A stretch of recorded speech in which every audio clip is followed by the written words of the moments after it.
Homo Micro est au 19e salon des associations LGBT qui s'intitule exactement Printemps des Assos, qui se passe les 7 et 8 avril 2018.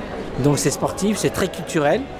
Et pour démarrer ce salon, j'ai avec moi, elle va nous rejoindre, Anne Delabre, qui est présidente du ciné-club qui défie les normes.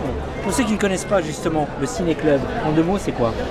Alors le ciné-club Le 7e genre, c'est un ciné-club qui a été créé il y a maintenant 5 ans, qui a lieu généralement au cinéma Le Brady, qui est pas très loin d'ici, dans le 10e arrondissement.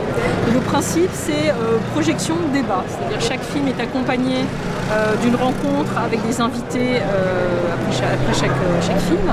Et on essaie de trouver des films traitant des questions de genre au pluriel et de sexualité, disons, minoritaire, des films plutôt rares, ou des grands classiques qui sont revisités sous un angle un petit peu plus spécifique. Et ensuite, on échange avec la salle et avec l'invité, qui peut être aussi bien l'équipe du film, ça peut être le réalisateur, ce qui sera le cas à la prochaine séance, des critiques cinéma, des universitaires, des militants, un petit peu de tout.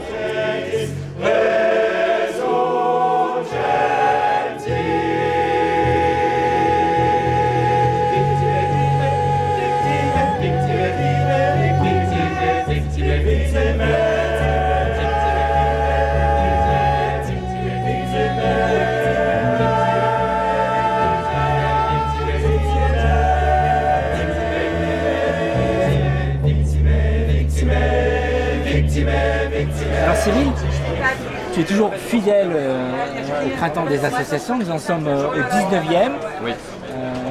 Alors aujourd'hui, pourquoi être là encore? C'est hyper important de pouvoir se connecter en tant que festival au reste du monde associatif, parce que le festival, c'est bien sûr les films qui sont faits dans l'année, qu'on essaye de proposer, mais aussi des associations qui nous proposent des films et qui viennent, voilà, c'est leur festival, c'est de créer un lieu de débat, un lieu de convivialité. Parce que, après tout, on peut regarder les films aujourd'hui chez soi, sur des plateformes de streaming, sans avoir à trop se casser la tête. Alors pourquoi venir dans un festival? Justement pour ça, pour partager, pour discuter, pour essayer de réfléchir ensemble avec le cinéma comme moyen de discussion. Le Printemps des associations, pour nous, c'est un parcours obligé. Déjà, parce que ça permet de rencontrer toutes les autres associations LGBT et de voir comment la vie associative évolue au sein de la configuration LGBT. C'est toujours très intéressant de voir qu'au début on était à peine une quarantaine d'associations et qu'aujourd'hui on est obligé de s'installer dehors parce que le nombre d'associations a explosé, donc ça c'est bien. Ça veut dire que le statut de l'association, même le statut associatif, qui avait une image un peu vieillotte, n'est pas finalement mort et qu'il continue de perdurer même au-delà d'une grande ville comme Paris ou l'Île-de-France même, parce qu'il y a des associations qui viennent du pourtour de Paris, donc c'est très bien. Et la lutte aujourd'hui des caramels fous, donc c'est du spectacle, mais vous avez souvent un message à passer. Alors nos spectacles sont systématiquement porteurs de messages, de tolérance majoritairement. C'est pour ça qu'on s'allie systématiquement avec SOS Homophobie dans tous nos spectacles. Et chaque fois, on essaie d'aborder un thème différent sur les différents spectacles. Le dernier spectacle qu'on a fait sur le thème du cirque, c'est l'acceptation de soi-même. Donc voilà, c'est peu importe à quoi on ressemble, peu importe qui on est, il faut tous s'accepter les uns les autres. Nous, on s'attachait à la promotion du manga yaoi qui est apparu en France dans les années 2000 avec certains éditeurs de manga et où en fait les passionnés de ces genres se retrouvaient en convention de manga classique et se retrouvaient jugés par leur goût de lire des mangas gays ou lesbiens. de dire ah qu'est-ce que c'est ça, c'est anormal. Donc du coup à la base j'ai voulu créer une association pour regrouper des gens pour organiser un salon où ces fans pourraient se retrouver et vivre pleinement leur passion sans être jugés ou critiqués par leur goût. Donc ça c'est le début, la genèse du projet, mais aujourd'hui on s'est allé sur les romans, sur les BD, les comics, tout ça, parce qu'aujourd'hui il y a beaucoup plus de support que dans les années 2000. L'asso existe depuis 2009, donc c'est des thématiques qui ont évolué et où du coup aujourd'hui notre salon promeut tous ces gens-là, pas seulement les mangas gays ou lesbiens qui viennent du Japon.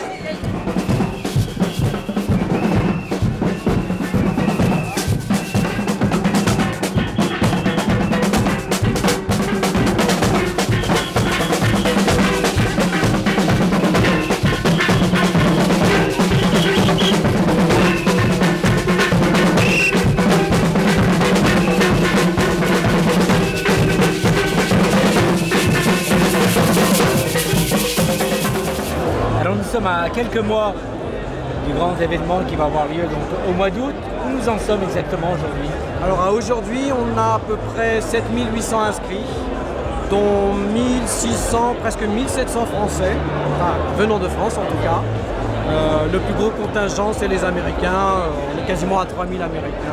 Là, laissez-moi deviner, alors, c'est une belle tenue. Et vous pratiquez une... Moi, je pratique la natation. On est l'équipe, les représentants de l'équipe de France aux Gay Games de Paris 2018. On est co-capitaine, Cécile Lambert et moi. Et on a toute une équipe pour travailler sur la tenue équipe de France, dont vous voyez un bel exemplaire ici. Et puis on travaille aussi sur le défilé de l'équipe de France, le porte-drapeau, et puis sur l'ensemble de la convivialité autour de cette équipe qui devrait accueillir environ 3000 personnes.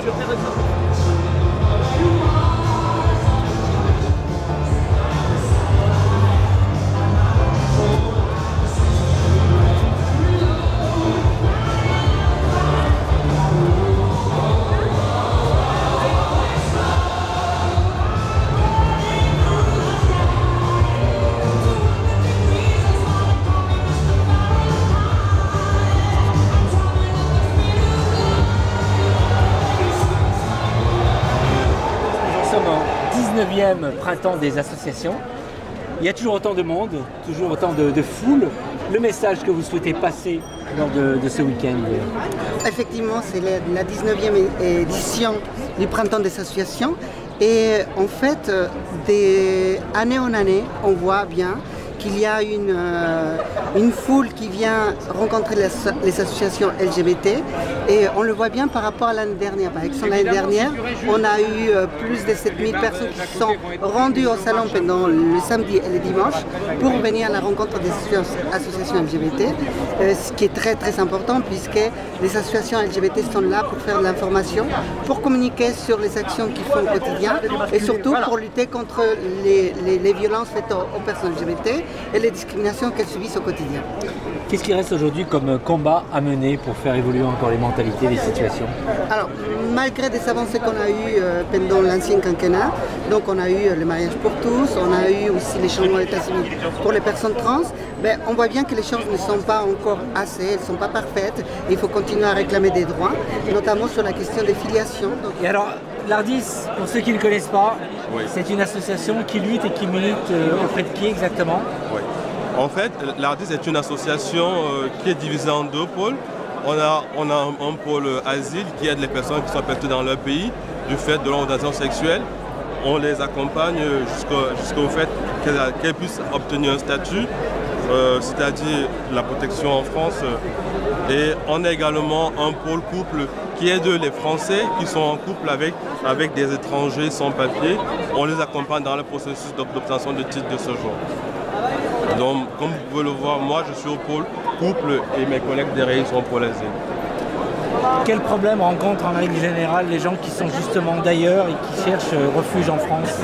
Oui, en fait, l'un des gros problèmes, sont des personnes qui viennent dans un pays dont ces personnes ne parlent pas la langue. Bon, le fait de ne pas parler français, c'est un gros problème parce que dans nos demandeurs d'asile, un grand nombre viennent d'Afrique anglophone ou bien d'Asie, du Bangladesh, de l'Inde. Et bien, ces personnes ne parlent pas forcément français et arriver dans un pays qu'on ne parle pas la langue, c'est très compliqué. Donc c'est dans ce sens que nous on intervient et on essaie de relais vis-à-vis de l'administration. Le Refuge est une association qu'on ne présente plus, mais vous avez encore besoin aujourd'hui d'être visible au printemps des associations à Paris. Pourquoi ? Parce que le Refuge, il y a toujours une demande croissante d'année en année, malheureusement. On a, par exemple, je vais vous donner quelques chiffres, rien qu'en 2017, on a 29 000 nuitées, soit 15% de plus par rapport à l'année précédente. Donc on fait connaître les actions du Refuge au grand public, on informe aussi les jeunes qu'on peut rencontrer qu'il y a cette option quand ils se retrouvent à la rue du jour au lendemain parce qu'ils sont jetés par leurs parents comme des merdes en raison de leur orientation sexuelle ou de genre. Encore aujourd'hui ? Encore aujourd'hui. Encore aujourd'hui et de manière croissante. Donc ils savent qu'ils ont un numéro d'urgence qu'ils peuvent appeler 24 heures sur 24, 7 jours sur 7 et qu'en montant un dossier, on peut leur trouver un hébergement le temps qu'ils reprennent leur vie en main, qu'ils reprennent leurs études ou qu'ils trouvent un autre hébergement plus pérenne. On a beaucoup entendu parler de Act Up grâce au film 120 battements par minute. C'est une façon aussi un peu de relancer votre association. Alors c'est pas nous qui avons écrit le script ni qui avons fait le film, donc c'est une question complexe. Néanmoins, on peut dire que ça a eu en effet un impact, on va dire, médiatique et dans le paysage du cinéma. Ça a pu justement renouveler un peu la problématique SIDA tout en la calant dans les années du début de Act Up Paris. Sauf que évidemment les problématiques ont changé, même si elles demeurent un peu constantes. Il y a beaucoup de choses qui ont changé. Il y a de nouvelles problématiques qui émergent et auxquelles il faut absolument s'attaquer de telle manière qu'on ne refasse pas les mêmes erreurs que dans le passé, en termes notamment de santé publique, droit des étrangers, de l'accès aux soins et surtout de la préservation de l'hôpital public.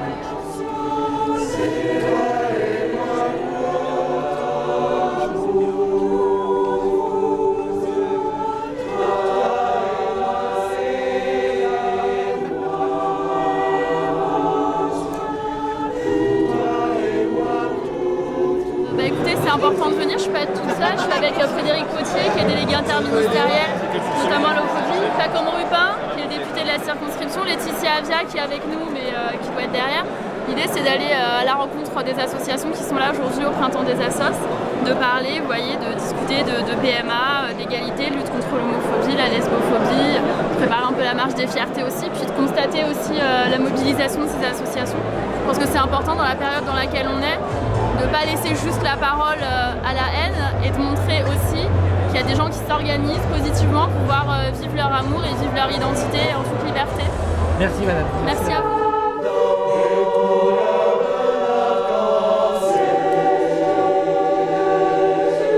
Aujourd'hui, quel combat a mené aujourd'hui à l'Assemblée nationale pour la cause homo ? Je crois qu'il y a plusieurs combats. Déjà, il y a l'homoparentalité qui n'est pas encore achevée. Donc il faut qu'on puisse avancer notamment sur la PMA. Les autres combats, très clairement, c'est toujours les mêmes. La lutte contre la discrimination, notamment dans le monde du travail. La sensibilisation contre l'homophobie dans le monde de l'éducation. Et puis je crois aussi qu'il faut qu'on arrive à simplifier la vie des personnes qui souhaitent changer de sexe. Donc voilà, on a encore un certain nombre de sujets pour cette mandature sur lequel on commence à travailler. Écoutez, on a un vrai combat déjà pour l'homoparentalité, parce que c'est très important. Lorsqu'on parle d'égalité des droits, c'est aussi la possibilité de construire une famille, de pouvoir transmettre ses valeurs. C'est ça un enfant aussi, hein. C'est le droit pour chacun de pouvoir se construire une famille et transmettre ses valeurs avant tout. Et ça fait partie des choses sur lesquelles je pense qu'on va pouvoir avancer durant les prochains mois, voire prochaines années. Voilà. Merci à vous. Johan, la DILCRA est omniprésent un peu partout et aujourd'hui encore au 19e printemps des associations.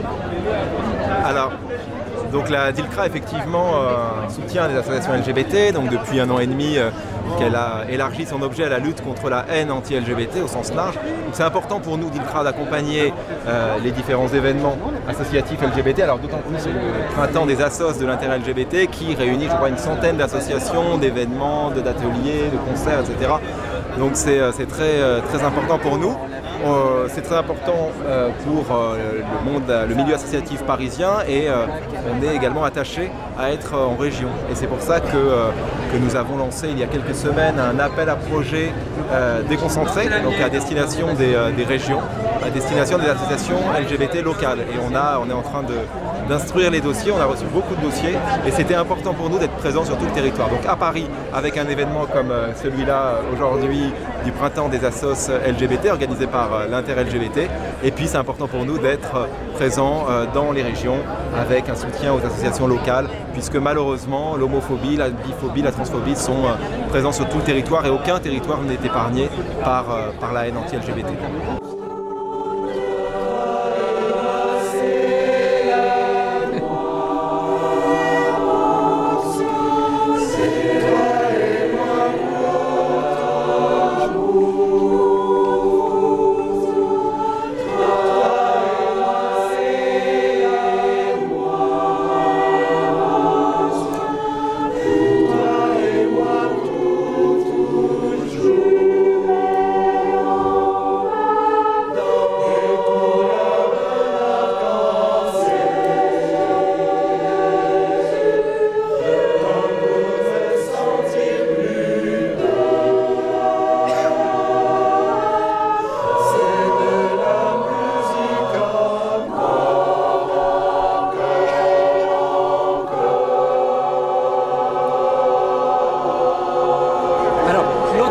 Dans le monde du travail, qu'est-ce qui reste encore comme combat à mener?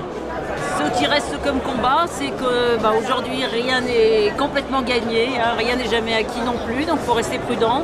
Aujourd'hui, il reste encore une majorité des LGBT qui ne sont pas visibles dans le monde du travail, qui craignent pour leur carrière, qui craignent les discriminations et qui se cachent et qui ne peuvent pas vivre pleinement leur emploi aujourd'hui. Et malgré ça, nous y croyons, nous avançons avec des entreprises et les entreprises qui se sont engagées dans des bonnes pratiques aujourd'hui ont pu, grâce à un baromètre qu'on a sorti assez récemment, on l'a vu dans ce baromètre qui a quand même, dans lequel nous avons interrogé 7000 personnes, on se rend compte que toutes ces entreprises qui, elles, se sont vraiment engagées aujourd'hui chez... Les gens sont plus visibles, on inverse la proportion. 2 tiers de non-visibles dans le monde du travail en général chez les LGBT et 1 tiers seulement chez les gens qui se sont engagés, les signataires de la charte. Et c'est la réponse sur une étude qui a été faite auprès de 7000 salariés. Un océan de tendresse, question de survie, c'est mon dernier SOS, mon prince charmant, je le rêve à travers toi, comme dans un roman, j'unis l'emmène-moi, nous sommes fous et nous sommes beaucoup, sarà perché ti amo, cerca mondo, al mondo mai là-haut, cerca del mondo, sarà perché ti amo. Et moi c'est l'amour, du fond du vrai pour toujours, tu m'appelles et je cours, je viens pour te dire bonjour, toi et moi tour à tour, comme un soleil en novembre, soleil en décembre, c'est ce que ça vaut le détour. Et voilà, voilà, si va, toujours plus haut on ira, et voilà.